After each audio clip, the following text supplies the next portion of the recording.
নবী বাবা হিসেবে কেমন ছিলেন, 2 নাম্বার নানা হিসেবে নবীর আদর্শ কেমন ছিল, 3 নাম্বার নবী স্বামী হিসেবে কেমন ছিলেন।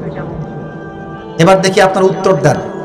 1 নাম্বার বাবা, বলেন সবাই 1 নাম্বার, 2 নাম্বার, 3 নাম্বার স্বামী। বামে ওই 4 জন কই যায়? এই ছেলে পেলে, ওই সাইডে আছে, ঠিক আছে, তাহলে ঠিক আছে। আপনাদের যে পরিমাণ লোক এসেছেন, আপনারা আমাকে পরিস্থিতি এত সুন্দর দিয়েছেন, আমি আপনাদেরকে মন থেকে বললাম নওগাঁর মানুষ আসলেই সবাই ভদ্র ঘরের সন্তানেরা। আল্লাহ যেন কবুল করে, পড়েন সবাই আমিন। বলেন তো আমার নবীর একজন মাত্র কলিজার টুকরা মেয়ে ছিল, মেয়েটার নাম কি ছিল? ফাতেমার স্বামীর নাম কি ছিল? শেষ উত্তর বলেন তো তাদের 2 জন সন্তান ছিল, 1 নাম্বার 2 নাম্বার। সুবহানাল্লাহ পড়বেন না আপনারা সবাই?